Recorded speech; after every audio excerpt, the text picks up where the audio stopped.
Hi, I wanted to talk a little bit about Germany after the war. The first plan that the Americans had about what to do with Germany after the war was devised by the Secretary of Treasury, Morgenthau. It's called the Morgenthau Plan, and his idea was let's totally rip out all of German industry and make it a totally agricultural state. The pastoralization of Germany was called. Um, this eventually just faded away. Churchill disagreed with this, saying it would be like chaining England to a dead body. When the Nazis got word of this, since Morgenthau was Jewish, it always seemed like a Jewish plan to them. Eventually, after the war, James Burns, who was Secretary of State under Truman, came up with a plan that is characterized by the 5 Ds: demilitarization, so that they would totally wipe out the German military; denazification, that they wanted to weed out people who had been part of the Nazi party and make sure that they would not have a role in German life going forward; democratization, to establish a democracy, and of course they had to figure out how to do that; and decartelization was to get rid of the big corporate conglomerates, these huge businesses that had supported the Nazi government during the war; and decentralization. So break up central power and diffuse it throughout the country to semi-autonomous states, sort of creating like a federal republic like we have in America. And some of this was instituted.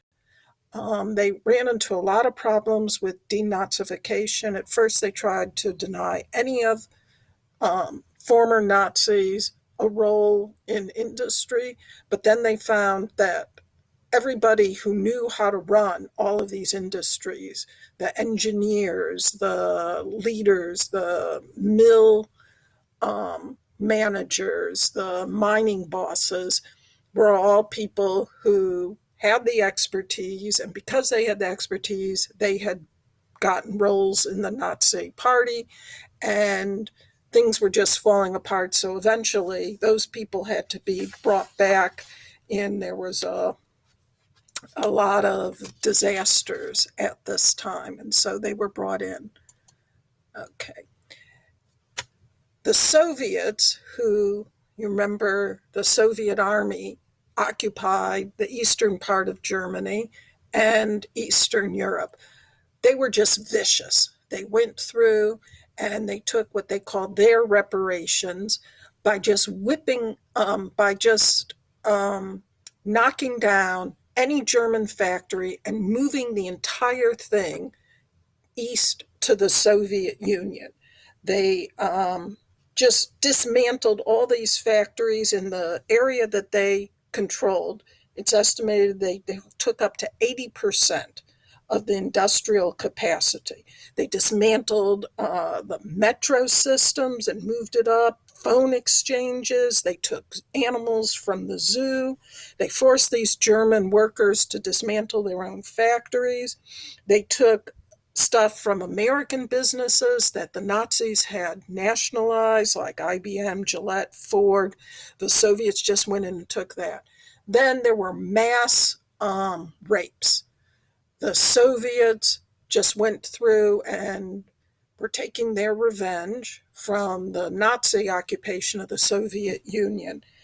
But they're estimated that basically every German woman in the Soviet bloc was raped at that time.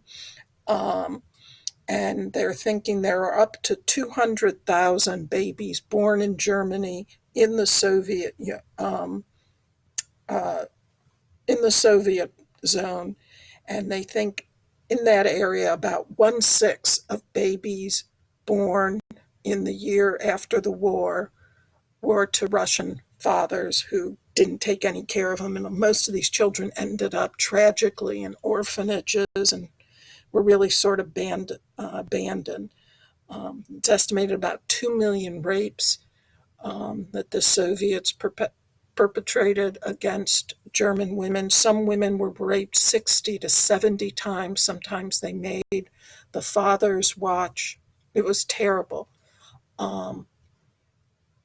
Okay, this is an example of trying to tell the Germans, these atrocities, they're your fault. There was this whole propaganda effort from both sides to tell the Germans they had guilt for the whole thing, the whole war.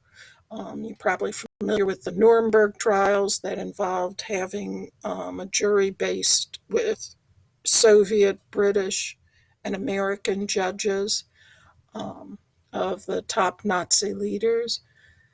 Another thing that happened was all these Germans who had been in other countries like Poland and Czechoslovakia and some of these other areas, they were expelled and forced to move to Germany, which had no room for them. They had no jobs or anything to go to. There was this mass movement of Germans who had been expelled from everywhere.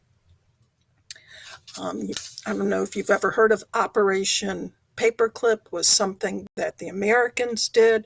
They wanted to scoop up all the German engineers and scientists before the Soviets got to them, and a lot of these scientists wanted to go to America rather than the Soviet Union.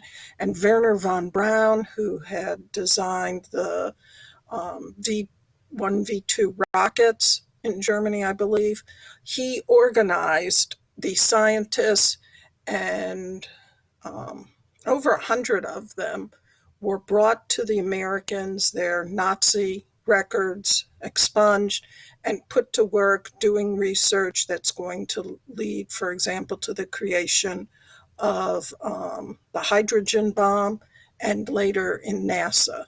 And this was called Operation Paperclip. Okay.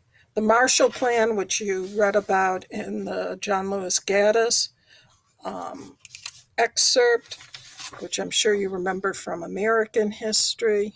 You have Churchill calling it the most unsorted act in history, which we like to think of it that way. There's, I think, a mythology about the Marshall Plan and how generous we were, and we were generous. It's estimated, I got this number in 2013, that the total that we gave was about $148 billion in today's money. However, it wasn't just the Marshall Plan that rebuilt Western Europe. At no time was it more than 5% of any of these countries' GDP. What helped was the countries that we were giving it to had a history of economic success, human capital. I mean, you still had an educated workforce. They had traditions of a commercial, industrialized society. They just needed to rebuild, and it did help them rebuild. Okay. Germany, West Germany, created the zones that the British, French, and Americans had, became the Federated Republic of Germany. It had its capital, better known as West Germany. It's had its capital in Bonn, which was a small, not very important city, and it was deliberately chosen because it was a city where nothing had ever really happened. They had a small army, and the first chancellor who was elected was Konrad Adenauer, who, to let you know how Germans think of him, is, I don't know, in the early 2000s, they held a poll in Germany of the most important Germans in history, and Adenauer was rated number one. He came in and he said, we're not going to experiment. He's facing all these problems of the reparations. I mean, the Americans took stuff too. One thing we took was intellectual property. What we called intellectual reparations is that we just broke the patents on a bunch of German investments. For example, Bayer, aspirin. We just took that and took their patent. Told you about Operation Paperclip. And that there were huge reparations that the Germans had to pay. They had to pay back, though we stretched it over a long period of time. And periodically we reduced the amount that they had to pay. So he's facing all these problems, but he's able to deal with them and create what has come to be called the economic miracle, or the Wirtschaftswunder. I think I got that right. To build the German economy afterwards. And Adenauer was good at stabilizing democracy. He reconciled with France. He set up a pension system. He joined NATO. He helped Israel. And he was able to rebuild the German economy. So it was much stronger eventually in the 50s than the British economy. They had a lot of the infrastructure that the Nazis had built in West Germany. That stuff remained. The Soviets had taken it from East Germany. So they had the Autobahn, they had a transportation system, they had factories. They created the Deutschmark, which was a very stable